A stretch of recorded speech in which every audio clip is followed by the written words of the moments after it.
and welcome to number 7, the development show number 7. I always forget what number we're on. And yeah, we're going to have a good, strong week this week. We've got Claudia Wyatt. So thank you, Claudia, for joining us. This is going to be exciting. If you want to quickly introduce yourself to anyone that's listening. Hello, everybody. I'm Claudia Wyatt. I am happy to be here. I'm very excited. Sounds like lucky number 7. So that is a great number. I am happy for that. I am a confidence coach, self-doubt eraser coach, and life purpose coach, speaker and writer. And I am happy to be here to give you guys all some wisdom bombs. Let's do this. Yeah, let's see if we can get some good quotes out of this. This will be good. Where do we start? That is the question. Because you just said something then. We were going to start with self-care. I think that's a great place to kind of start. I think that the COVID pandemic has hit us all really hard, and it's something that I find really interesting that it's been so global. It's not something that we have to work hard to empathize with other people about.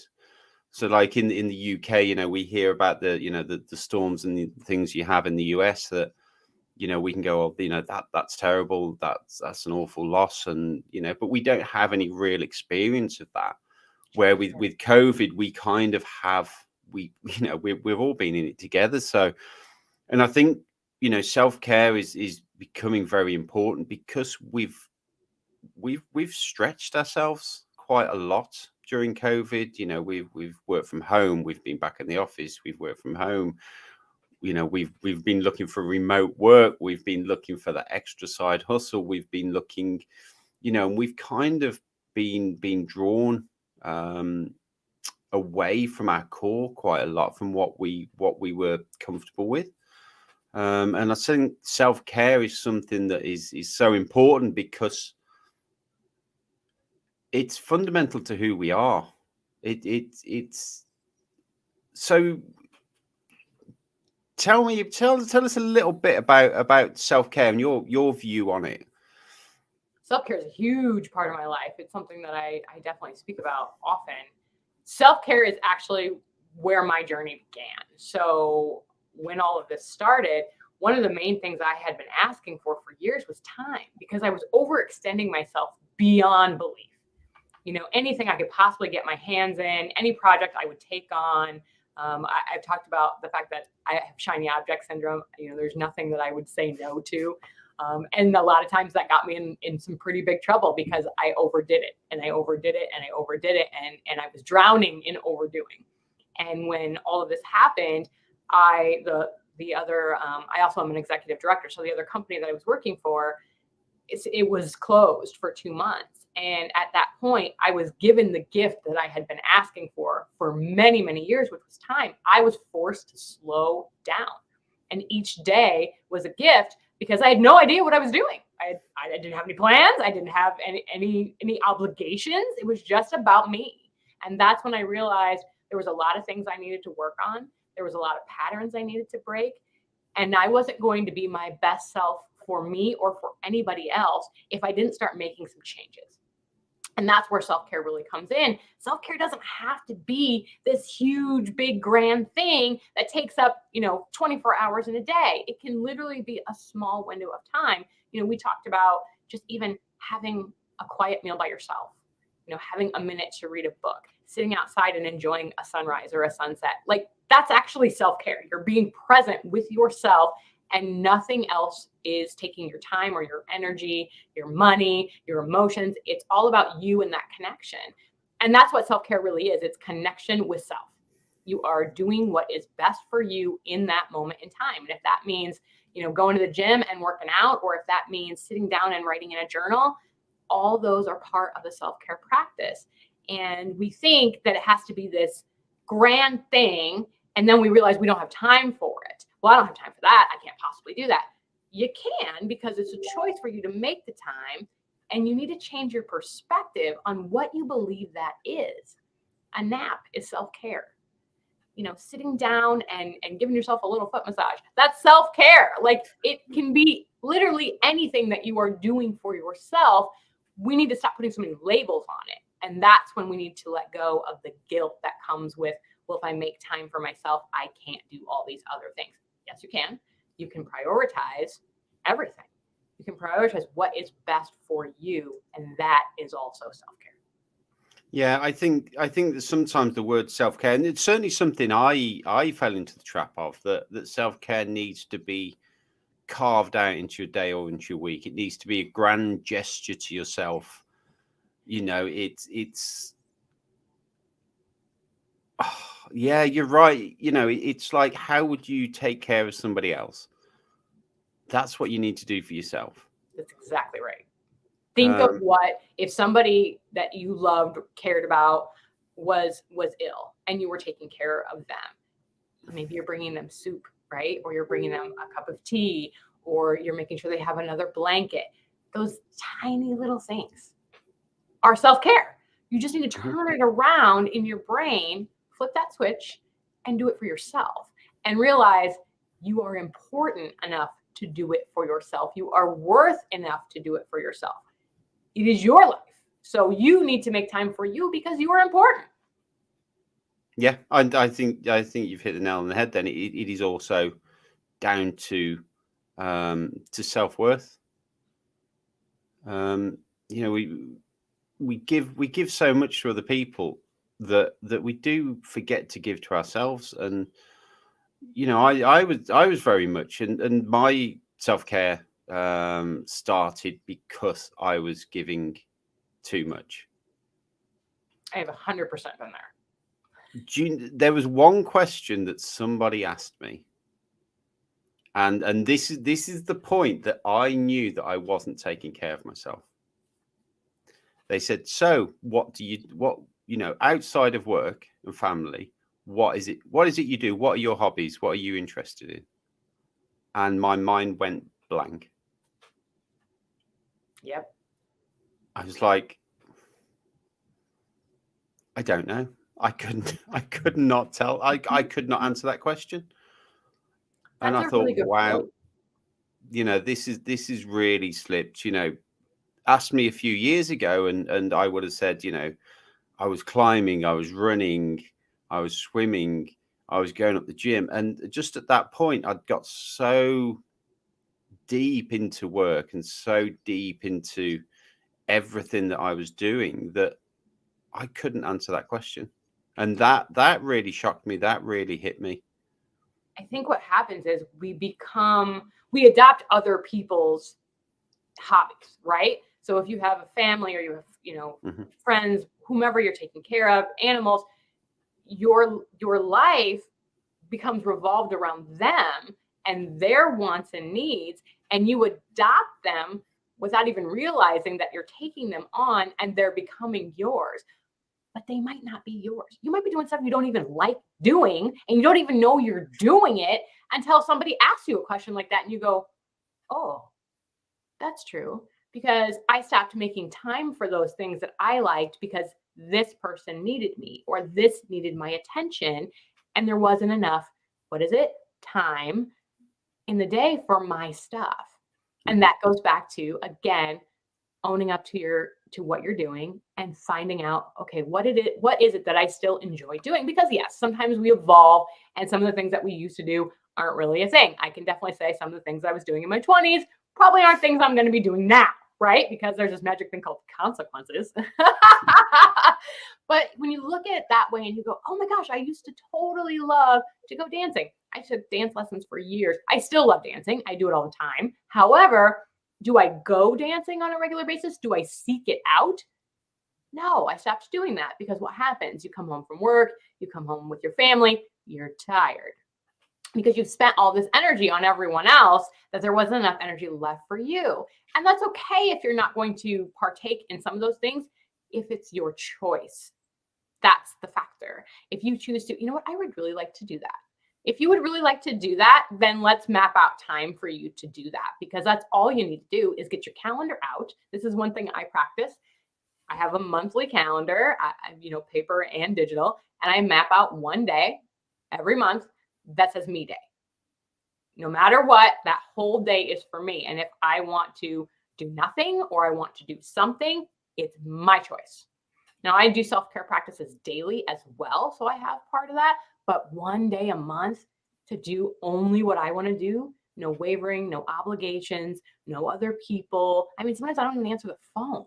It's like me is huge. And it's been wonderful because it's something I look forward to every month.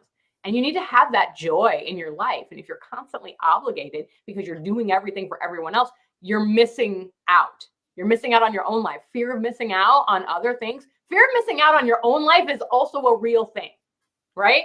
So don't have the fear, make the choice and go for it because you're important and you're worth it.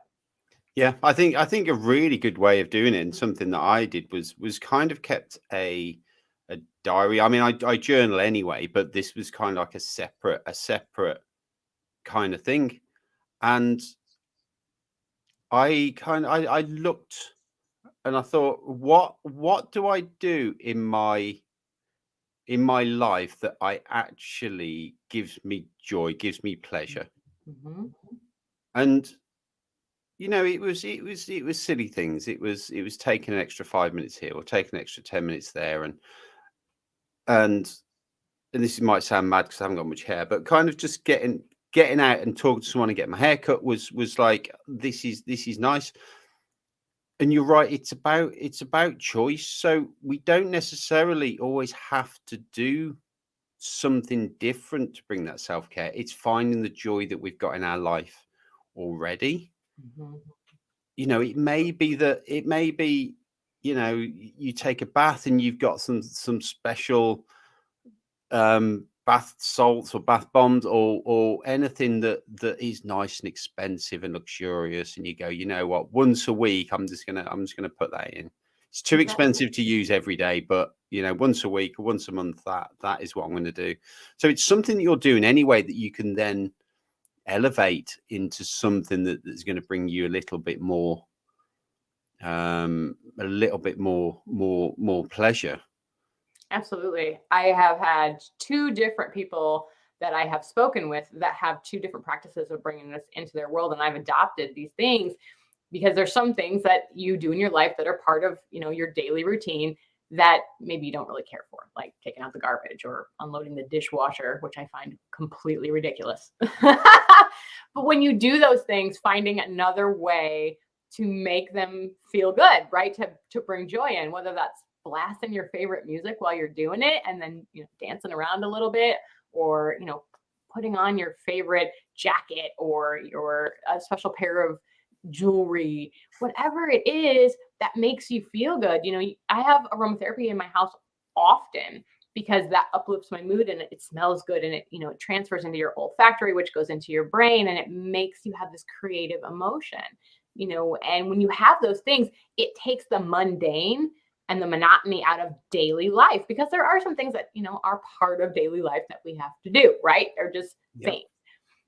The key is, one, finding the joy, like you said, and two, do I have to do this right now?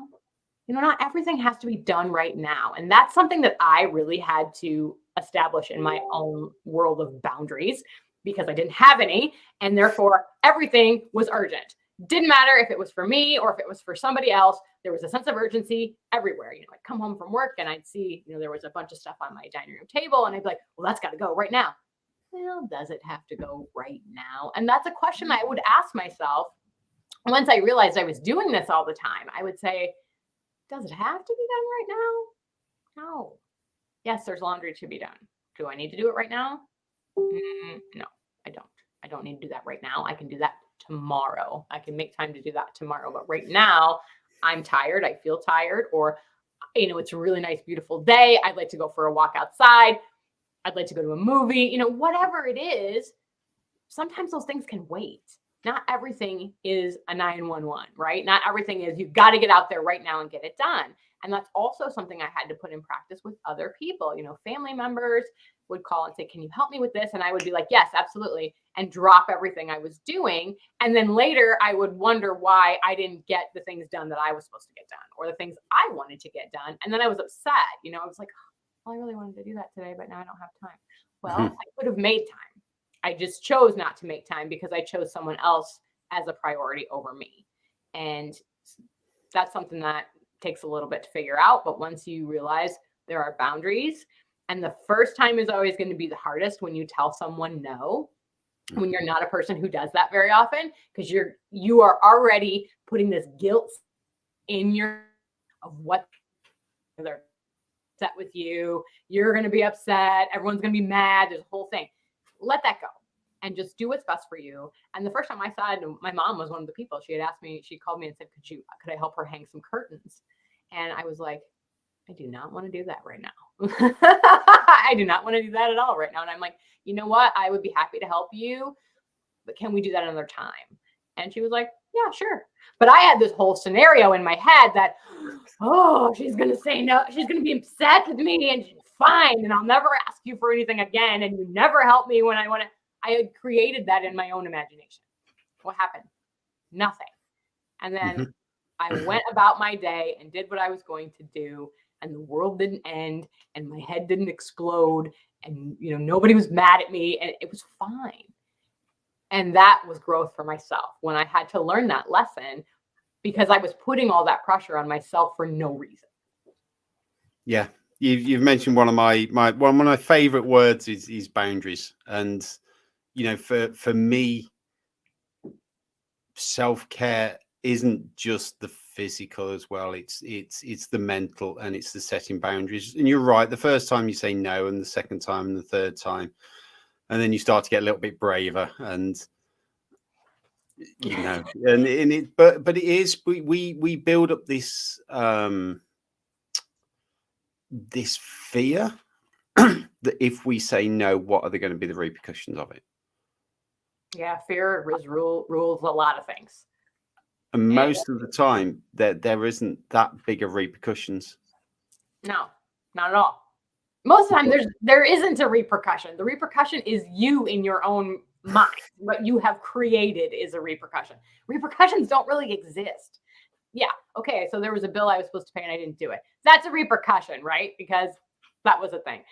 But saying no to someone because you had plans or you had an idea of something you wanted to do for yourself or your loved ones or whatever, or maybe you already had someone that you were helping. If you start helping everyone all the time, you are not making room for yourself. You have to make room for yourself and then you can help other people.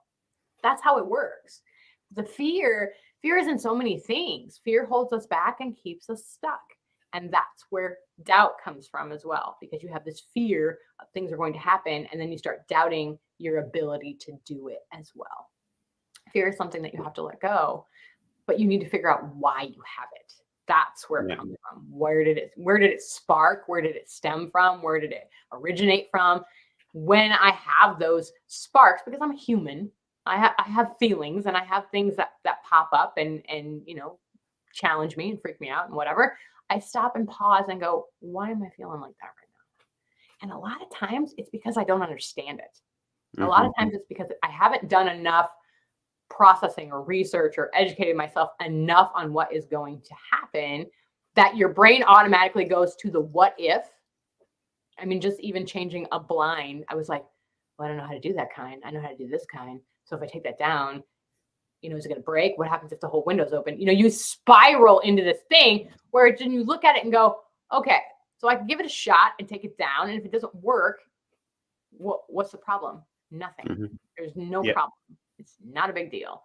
And you have to go into it thinking that way, that whatever happens, happens. And I'm going to handle it regardless, because you are. Whether it's a good scenario or a bad scenario, you're going to be faced with something. You'll be fine. It always will eventually work out. There's going to be some things that you're going to learn, and some things are going to be really hard lessons, and some things are, you were kind of scared of that for a reason. I don't like bugs, and that's a fear that I have. Do I have to be around bugs? No, but if I'm outside and a bug comes near me, I don't like it very much. But guess what?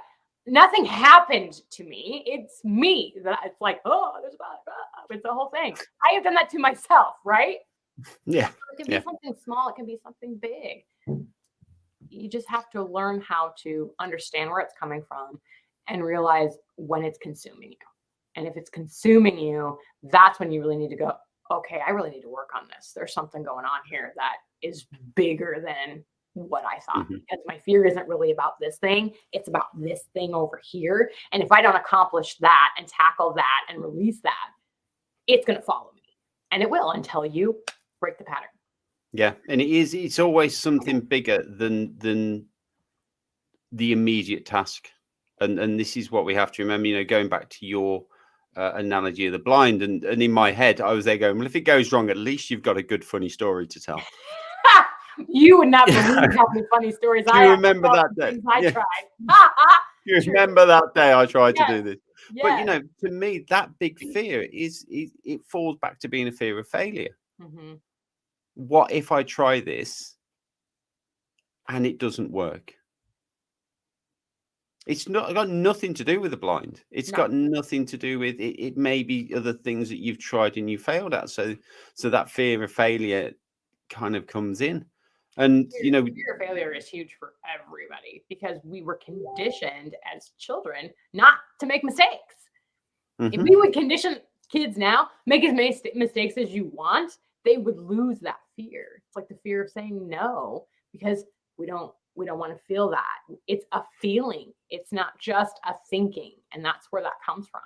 Yeah. And it is, you're right. It is kind of children, and the constant testing, the constant comparison, the constant needing to be at a certain level at some point. And we do take that into our adulthood, and sometimes if it's really ingrained, it's so difficult to break, because the reflection of self, the reflection of our fears, the reflection to take it to the macro level is hard, because then you're suddenly going, I am scared of failure.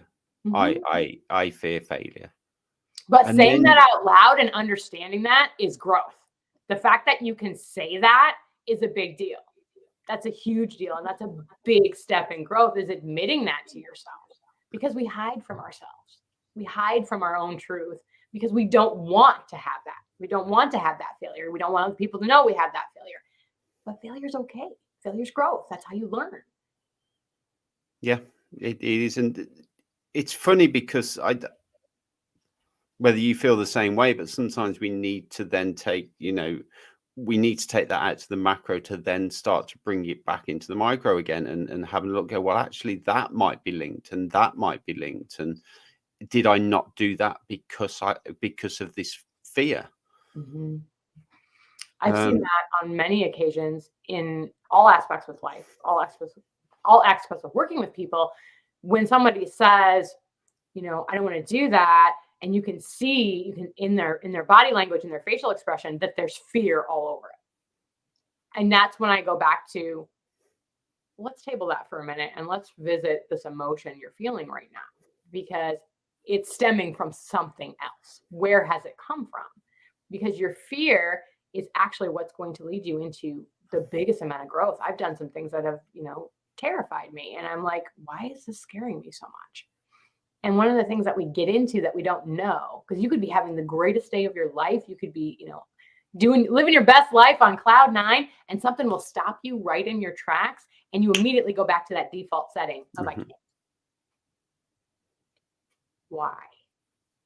Because of the fear, right? Because of what you have told yourself is going to happen, and it shifts you. The default setting is that's what I call it. I call it the default setting. When something doesn't work out, we go back to where we're comfortable. Well, it didn't work out because it wasn't meant for me. I wasn't good enough, and whatever. That's not what happened. It didn't work out because it just didn't work out. There was another way of looking at it. There was another way of thinking.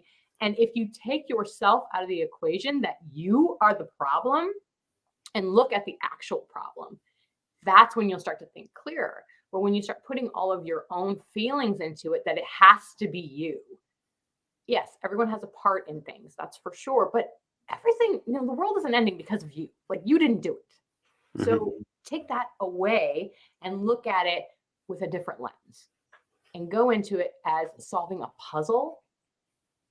If you look at it that way, as opposed to you and your faults and your things, you'll leave the default setting alone and you'll have a reset. And the reset will help you think a lot more clearly. Yeah, I mean, I always talk about anchors, and it's the same kind of principle that your default setting is where you place your anchor, and it doesn't matter how far away you go from it. If that anchor's in a bad place, it will always pull you back. So what I talk about a lot, and I've done, is go move that anchor. If you're going to start a new project, don't leave that anchor in that fear of failure of something in the past. Move that anchor to the start of where you're going. And then if you do fail, you've only gone back to the beginning. You haven't regressed further back. And this is kind of getting into a bit of mindset and the way that we look at things and the wording that we use, and the wording is very powerful. Because for me, when I started looking into anchors and how, where do we place them? How can we move them? Just that image of that anchor. I've actually got the image of a big stake in the ground in a field. And I can keep going around that field as much as I want, but that anchor's on. And that is the image that I have in my head. So when I want to move that anchor, I actually visualize picking that stake up. Yeah, literally physically picking the stake up and placing it somewhere else. That's what I call internal power. That's when you start to really know who you are, because an obstacle like that may have put you back, you have now reset your brain to go, hold on, I have the power to change that. I can go and take that stake in the ground and pull it up and throw it if I want to. I could throw it 1,000 feet and it'll land in the spot that I want. I'm glad that you said that, because that's really important to realize. You don't have to be stuck. And I was stuck in a very long time in different relationships and different jobs. I felt trapped. I put myself in that prison. I didn't know that I'd put myself in that prison, because at the time I was blaming everyone else for the reasons why I couldn't do it, which was also something I had to work through on my own. But when I saw that, hold on, I don't want to be here, number one, and I don't have to be here, that's when the change starts to happen. And you start to realize and rise up into your own power and go, you know what? This is my life. I'm going to break free from all of these things because I don't want to be here anymore. And I want to be what I know I'm meant to be, or I want to go where I know I'm meant to go. And that's when you can move that anchor and say, you know what? It's time for change. The other thing I think that's really important when you're moving those things and you're thinking about mindset, instead of having the default setting or the anchor be fear, have it be excitement.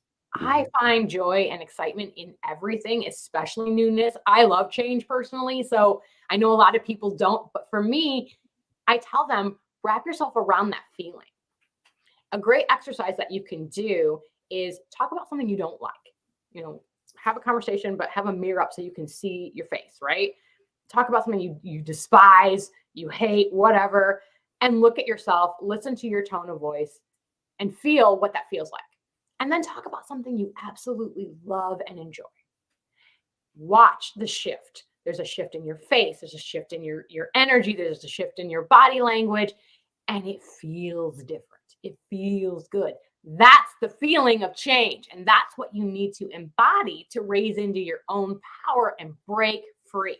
That's what you want. You don't want the closed inner, darkness, sadness, spiraling. You want the joy and the life and the excitement, and even your own eyes light up. And if you take that into everything you do, you harness that feeling in your little magic bottle, and you pour it all over yourself when you're about to try something new. It's going to change how the outcome is, because you're different in your mind.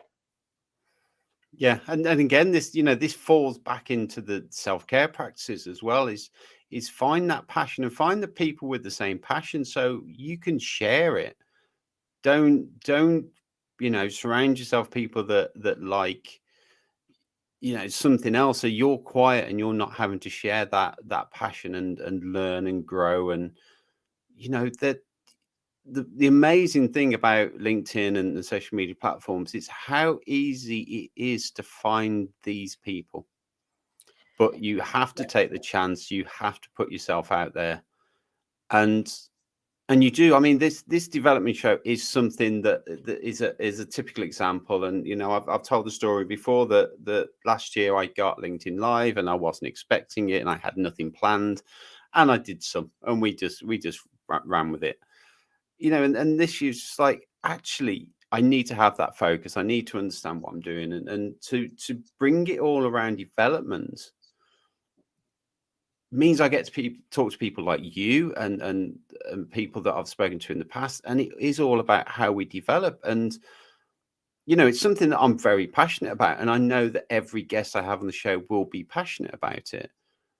We've had people talk about writing, confidence, public speaking, about relationships. We've got people coming up talking about ADHD. We've got and there's so many things that I know nothing about, or I know very little about. But the way that I'm learning, the way that I'm knowing, is by taking that chance, by moving past that fear, to have a plan in place, and to go and find those people that have the same passion. And it might be slightly different to yours. So in this instance, we've all got a passion for development. It's just different areas. I agree. I was, I guess you could call it a fear. I was more of a dislike. I had never been on social media, up until a year ago is when I first got on social media, because I thought it was going to be filled with toxic people, which was something that I had put in my own brain, which is why I should stay away from it. And a good friend was like, you need to get on LinkedIn.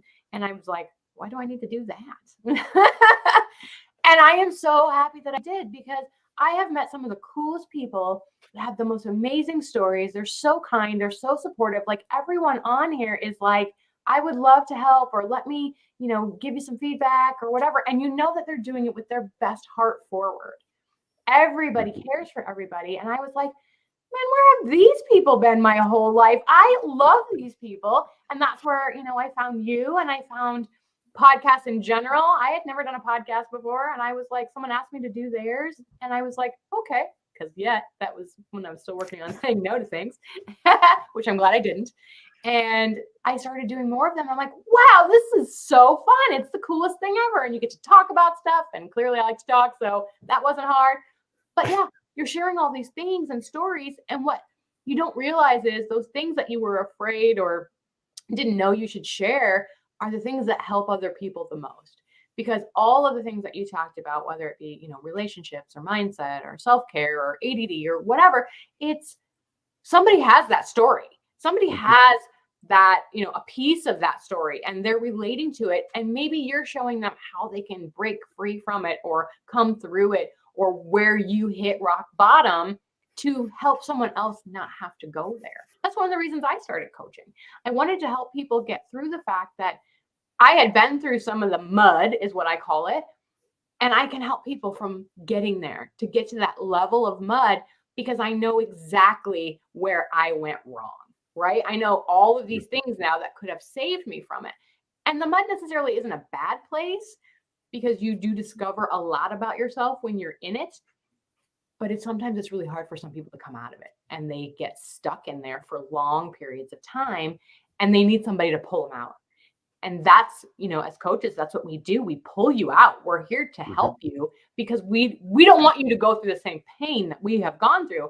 Our pain is yours. You can take it, and we'll hold on to it for you, and we'll get you through it. But there is another way. And sometimes when you're really knee deep in it, you don't realize there's another way.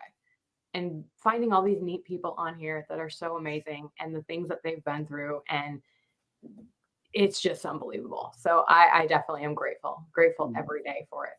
Yeah, let me share something with you. And this was the best advice, or the best phrase I've heard for a long time. And I think it was, trying to remember who shared it with me now. It will come back to me. And she said, set yourself up for success. And we talked about it. And in fact, it was on one of the shows, and it hadn't really struck me how important that was. And what we talked about was, don't set yourself big goals. Don't set yourself big tasks. Don't, just make sure that you're going to succeed. And what we were talking about a little bit was writing. So if you want to write a book, set yourself up to write 2 lines a day. And if you achieve that, you've achieved success. And I think that, this also, falls back into the mindset, the self-care things that we can set ourselves up for failure and beat ourselves up when we don't achieve it, or we can set ourselves up for success and we feel better once we've achieved that little bit of success as well. And I think, it does fall back into that self-care way. How do we treat ourselves? I'm quite well known for having quite high expectations of myself. I was actually told at a company I work for, and another manager took me aside and said, "You have very high expectations." And I said, "Yes, they're of myself." I have heard that before as well from other people. And I said, look, here's the thing. I may have high expectations, but I will never expect something from you that I wouldn't expect from me, because I am in it with you. I'm not going to be like, well, you need to do the moon and I'm going to sit here and relax and put my feet up and I'm not going to do anything. No, that's not how it works. We're going to do it together. We are 100% going to do it together. But if I don't reach that level of expectation, I'm never down on myself. I've got as close to it as I can, and for me, that is part of success, and that is part of self-care. And say, well, actually, you've done really well here. And I think sometimes taking that step back as well, and realizing that we are doing well, even if it may not feel like it in the moment. And and I think, self-care, mindset, and things are all so linked to how we treat ourselves, and that is important. I'm a big believer in celebrating the win, whether they be teeny weeny wins or, big, huge wins. But part of that is what you said, is we have put our mind in this success is only the grand gesture. And that's not true. If you were going to run a marathon, you're not going to run it on day 1, right? That's not going to work. But if you'd never run before and you ran down the block, that's a win. That's step 1. The tiny steps are what gets you to the big, long road. You don't just teleport. You're not just there in a second. You literally have to take one by one and realize that's part of the journey. All of those things that you have to do, things have to come in a certain order before you get there. That doesn't mean if you didn't finish the book tomorrow that you're not good and that you're not a writer or you don't know what you're doing. I like that you said just even committing to 2 lines a day. Setting obtainable goals for yourself is how you achieve things. When you say, I have, a big goal, but I'm going to take action on that by these steps. And I'm a huge advocate of an action plan. That's how I get everything done. I like to break things into micro, tiny steps, because those are what are going to get you there. Because again, it goes back to the life that we live and the time that we have and doing all these things.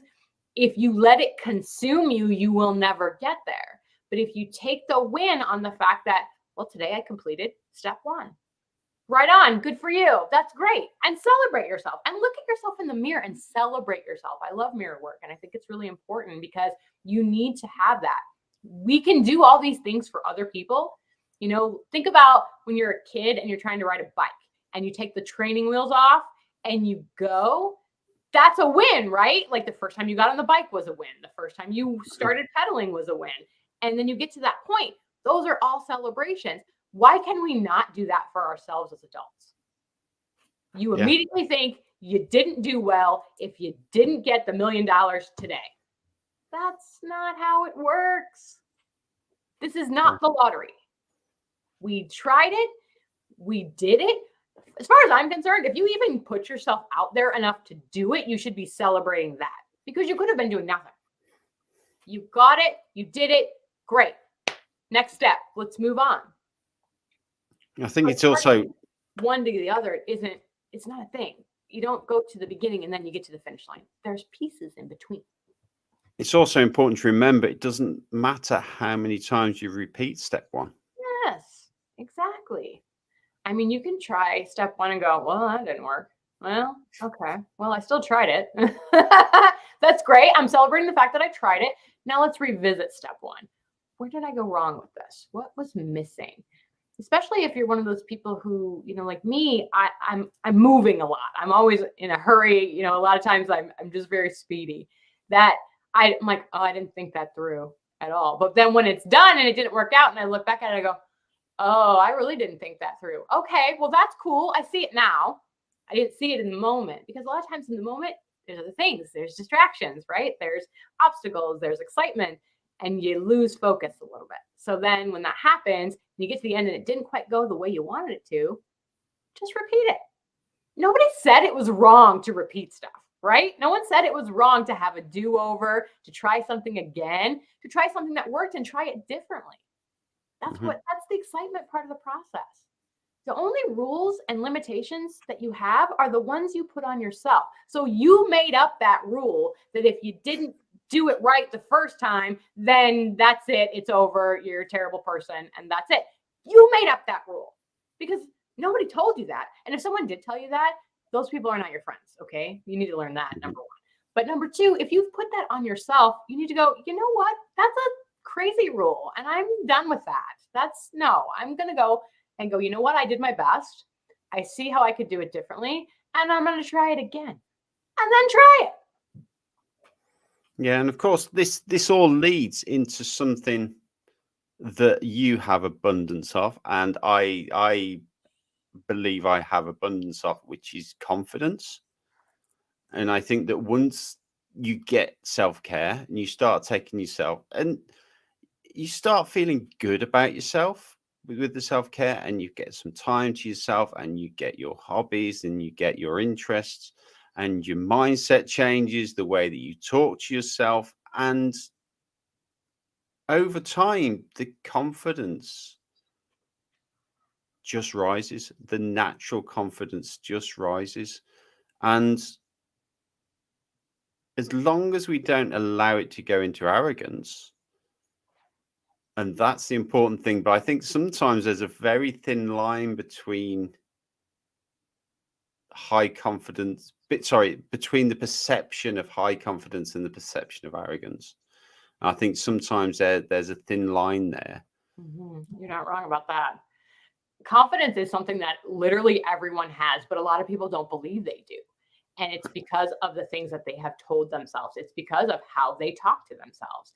And you are 100% right. By when you start releasing that stuff and start telling yourself you're your best self, and doing the mirror work and the positive affirmations, I'm a big believer in those as well, it starts to change. But thinking about confidence in a way of clarity will help you a lot. Because when I said everyone is good at something, I know there's somebody out there that's going, not me, I'm not good at anything. That's not true. That's a lie that you're telling yourself. That's an old story that you're telling yourself that you need to rewrite. Because if you can tie your shoes, you're good at something. If you can make a sandwich, you're good at something. Being good at something doesn't mean you have to be Leonardo da Vinci, right? Like, I'm going to paint my ceiling with this huge mural and it's going to be great. That's not what I'm talking about here. Again, micro steps are part of confidence. It's part of what's in you. And when you achieve something that you have maybe not done before, or maybe didn't try and thought, okay, this is going to be interesting, we're going to give it a shot, and then you do it and you do it well, that feeling, that's confidence. It's in there.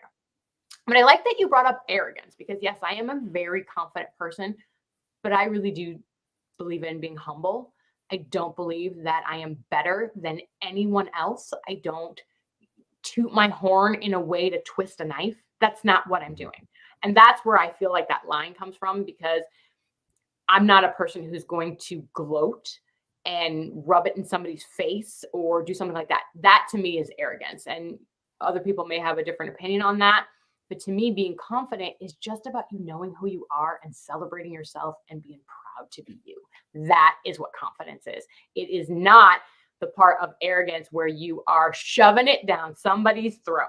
That is not what confidence is. And I would definitely help somebody with that if they believe that is what it is. You know what? We're all in this world together and we all have struggles. Nobody's life is perfect. It's not going to be. Nobody's life is easy. But the joy that we find in the journey is where the freedom lies. And that's where the confidence begins, being happy with who you are. And once you uncover that and you go, you know what? That's great.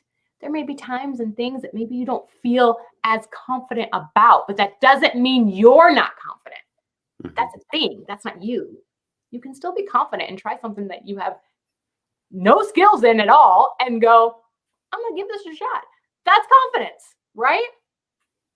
Yeah, there's something that sprung to mind when you were talking, and a little bit about me and kind of the confidence, and that we can sometimes, when we're building that confidence and things, we can be slightly redirected, or we can be on slightly the wrong path. And what I mean by this, when you were talking, the thing that came into my head was cooking. And and it's got nothing to do with the fact that I've cut out sugar and wheat. But you know, I never considered myself to be a good cook. I could cook, but that was it. It was always, if you want something fancy to eat, then we're going out to eat somewhere.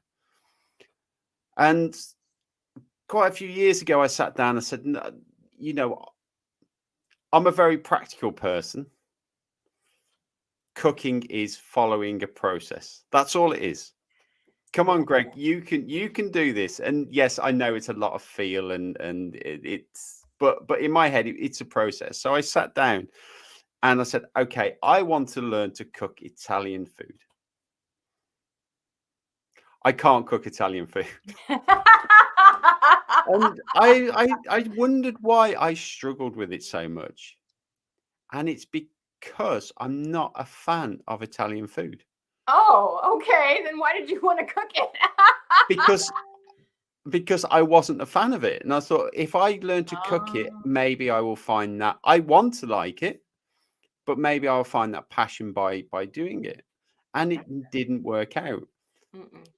I love Asian food, so I started cooking Asian food. And I am a good cook. There you go. Of that.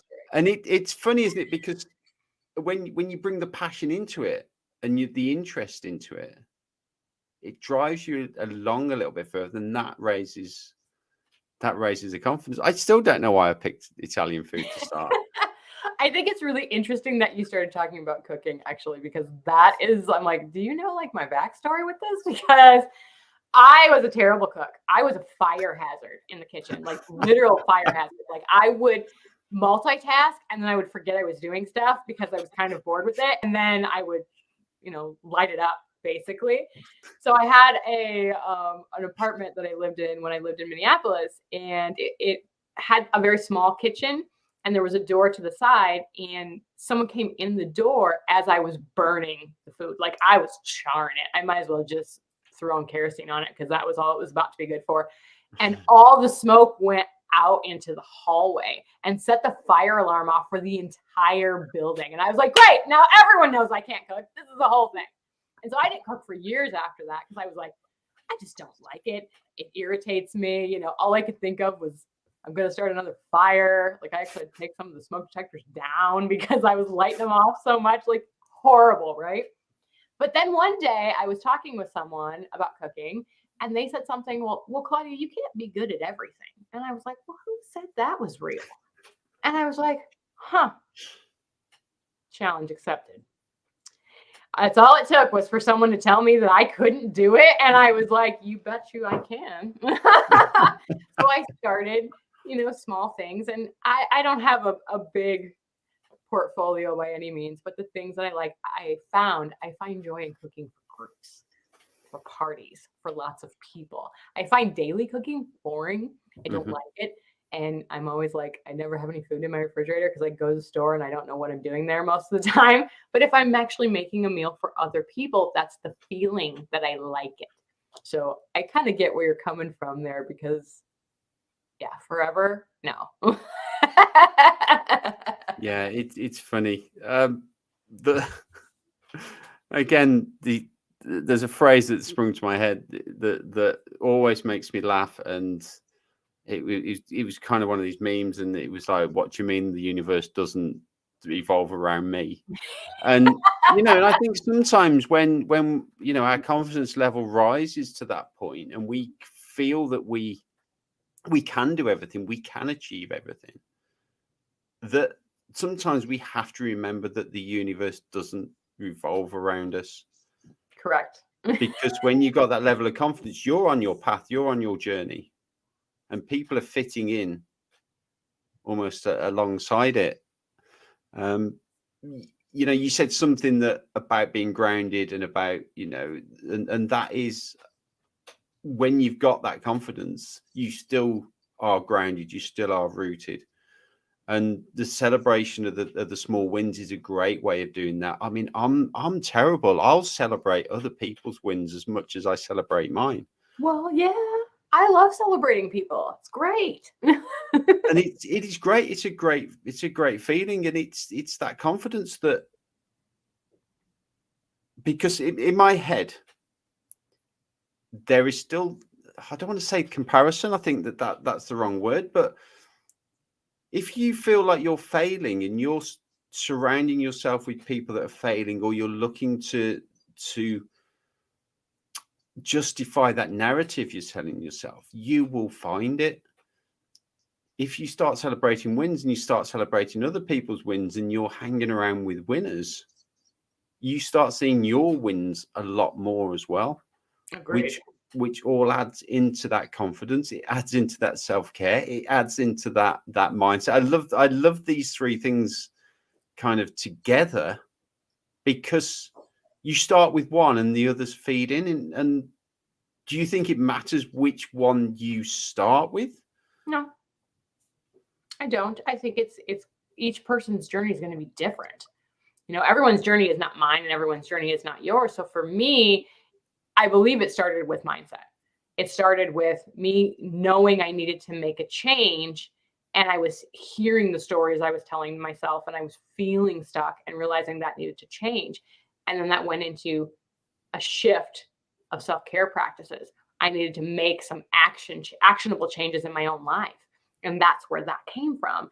And then the confidence came with it. So yeah, I honestly, you could start with any of them, and they are all going to lead you. It's a circle. They're all going to lead you back, because it is an intertwined situation.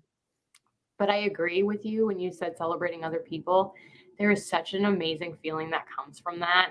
And when you see the light in someone's eyes because they see that you care about them, that's a big deal. And that's so powerful for both people, or all people involved, yourself included, because it's a feeling of love and support and genuine gratitude and kindness for everyone.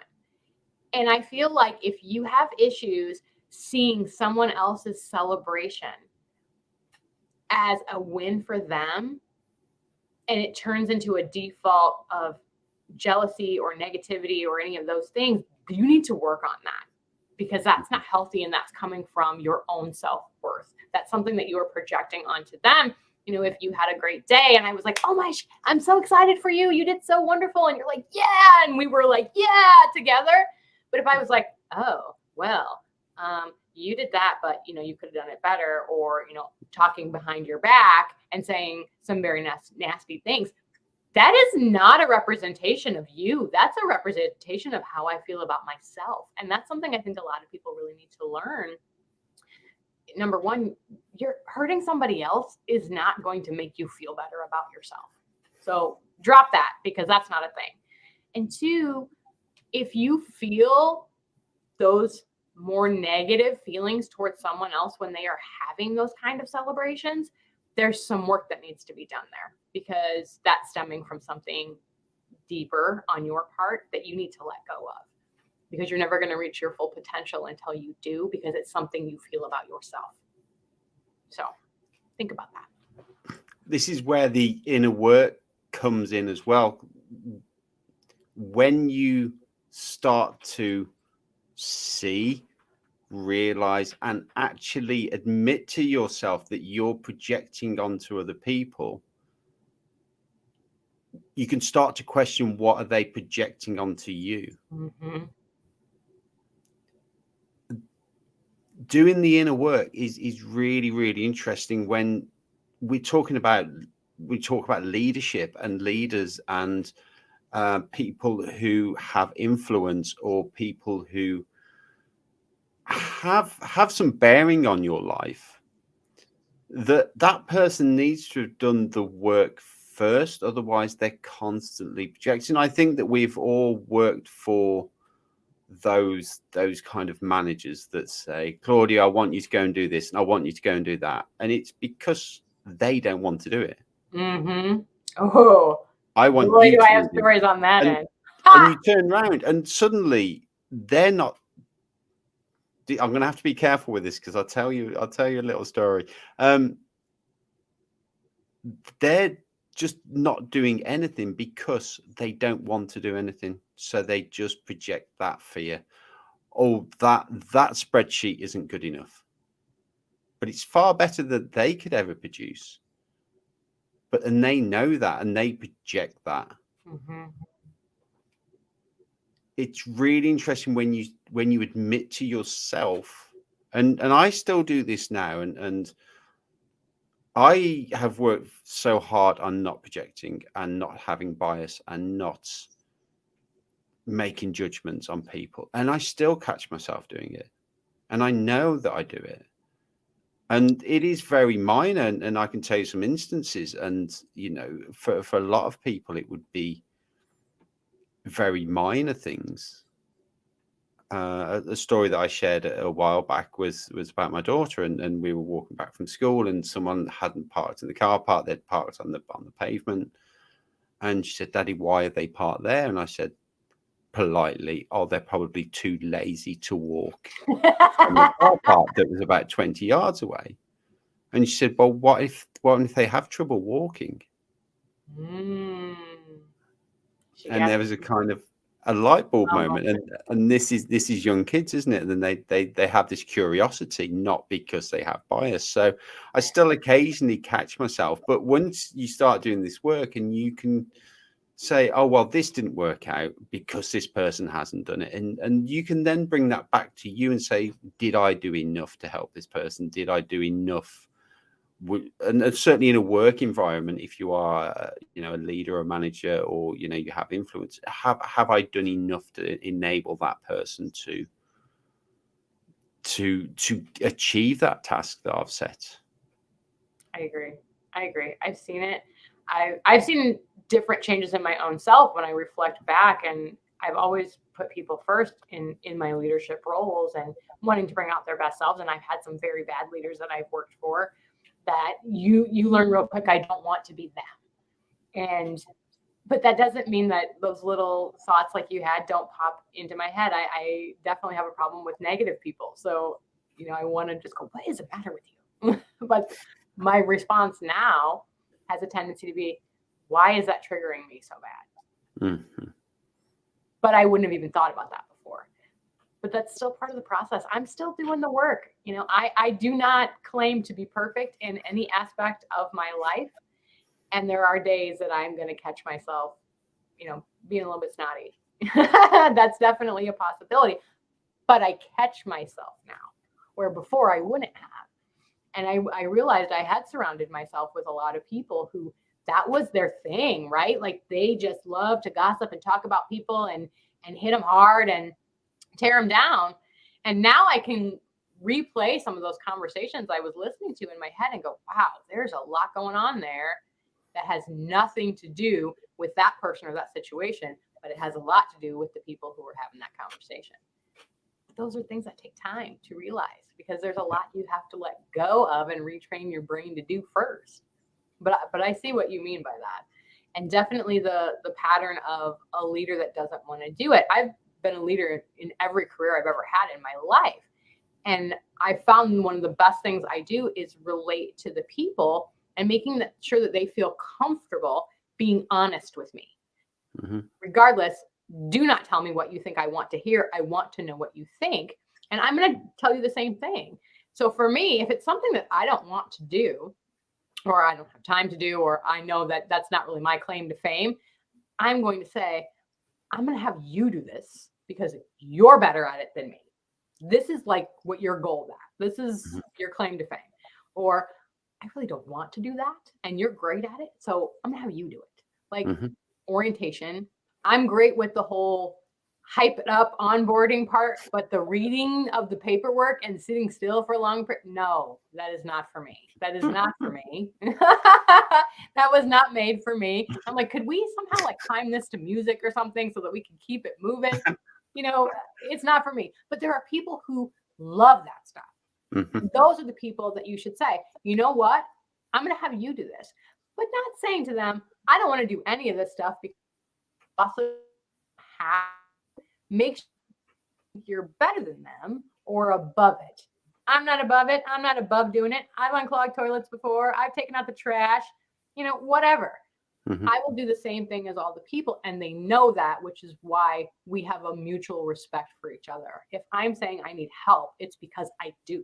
And I'm not afraid to ask for it. Yeah, no, I completely relate to that. I had a role and my spreadsheets and formulas weren't brilliant, and I had someone work for me and he used to say, well, I'll do that for you. I'll do that for you. And I used to go, no, let me start it and you can polish it.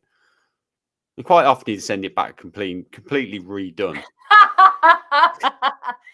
But he knew that if we were having to create something and we were pushed for time, I would turn around and say, can you do this? Because you know how bad I am. We haven't got time for me to do it. Then you redo it. And it is that important the way that you ask people, but you have to kind of show that you're willing to get your hands dirty as well. But again, confidence is also the confidence to say that is not my forte. Yep. I know what I'm good at and I know what I'm not. And it's not necessarily I'm not good at it because I couldn't be. I could give it a shot. I don't want to. It's something I don't find joy in. So if there's people who find joy in those things, then that's great.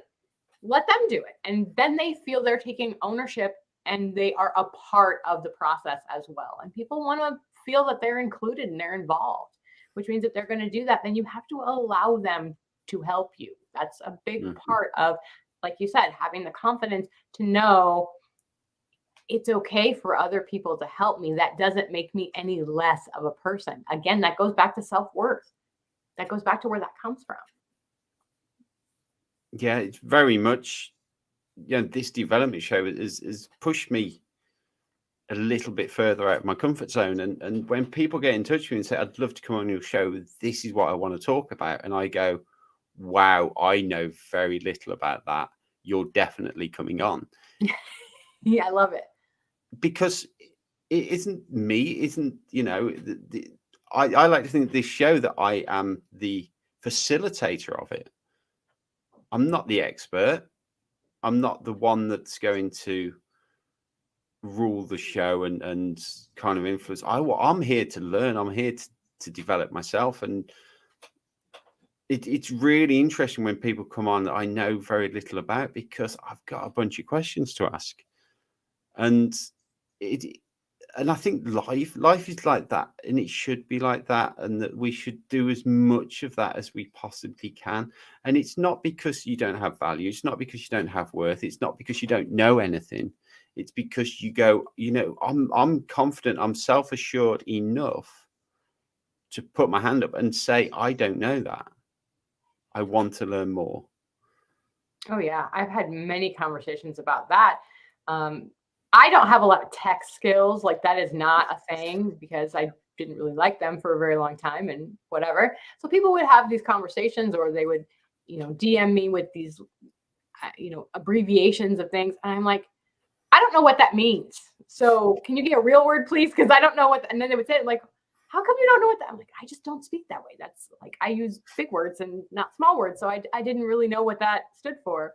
But I have no problem, and I never have, speaking up for myself and saying I don't understand, because I'm okay with being wrong, and I'm okay with not being the smartest person in the room. That's fine with me. That's not my entire goal in life.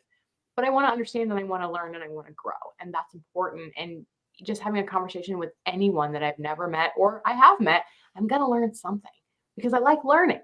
It makes me happy to learn new things. And it's exciting to me to get a different perspective. There may be something I have a lot of skills and know about, but you may have a completely different idea about that. But I'm willing to listen and hear you because I might go, you know what? That's really cool. I never thought about it that way before. And I attribute that to not being stuck in my own head. If you're stuck in your own head, you're not open to ideas and opportunities and things because you're tunnel vision. This is it. This is the only way. I know in every aspect of everything in this life that there is another way to do it. And it could be a better way than mine. I know what I know, but I'm open to more. And if you open yourself up to more will come to you. One of the things that I learned, and I love little snippets of and easy to kind of remember stuff, was confidence in conviction. I like it. So you may be wrong, there may be a better way, but once you've made that decision, that you have confidence in that decision, knowing that it might be wrong, knowing that there might be a better way, knowing that what you want your decision goes wrong, or another decision is made. It's having that confidence of conviction. Is there anything that you would pass on, any tips or pearls of wisdom to do with kind of confidence and building confidence that can help people to go, okay, let me take this away and keep this in mind? I think it honestly depends on anything that you do and any situation you enter yourself in. One of the greatest things that you can do is try something completely different that's completely out of your wheelhouse. That will show you how you feel about yourself right away. Because it could be a little bit scary. It could be a little bit nerve-wracking. But again, it goes back to you're going to learn something regardless. And when we are all students and we are all learning and growing through knowledge, there's a confidence in that because it actually makes you realize that we're all in the same place, right? Some of us may exude confidence more than others because that's who we are and it's part of us that we're used to it. But it can be something that can be claimed from someone who believes that they don't have any by going, you know what? I'm doing my best every day. And I'm going to walk into this room or this project or this Italian meal, and I'm going to put my best forward. And that right there is confidence. Owning up to yourself that you're going to give it a try, regardless of the outcome, regardless of what anybody else thinks. You're going to do it, and you're going to do it to the best of your ability. And that is the key. I love that. I love that. There was a phrase in my head when I was running that said, don't leave anything on the track. It doesn't matter how fast I ran, how slow I ran, the distance I ran. It was just that. Don't leave anything on the track. Make sure you've done your best. You've given it everything you've got, regardless of the outcome, regardless of what happened. Don't leave anything there, because you'll just regret it. Yes. The looking back and going, I didn't, I should have, I could have, would have. Yeah. Right.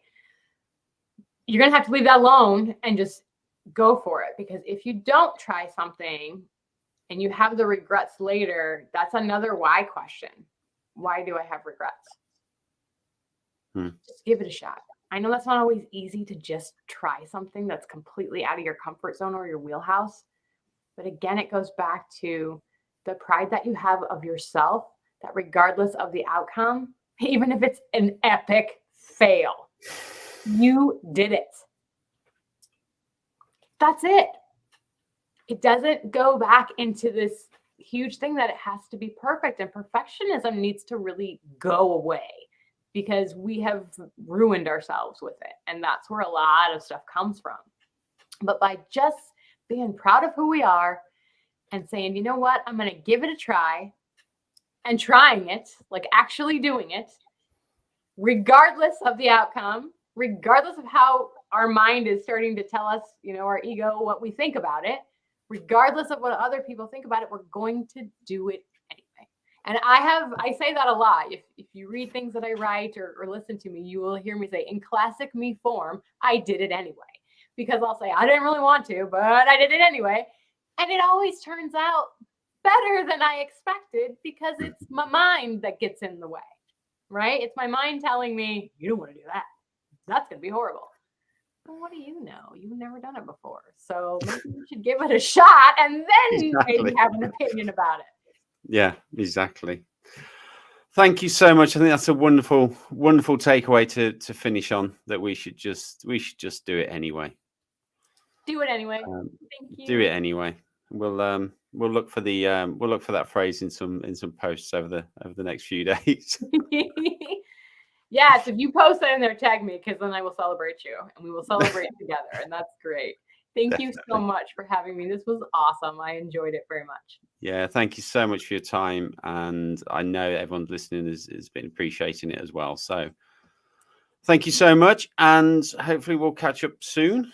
And Definitely. thank you to everyone that's watched and engaged. And hopefully we can get a bit more engagement and things over the coming days. So thank you so much. And we will see you all very, very soon. Bye. Thank you. Bye.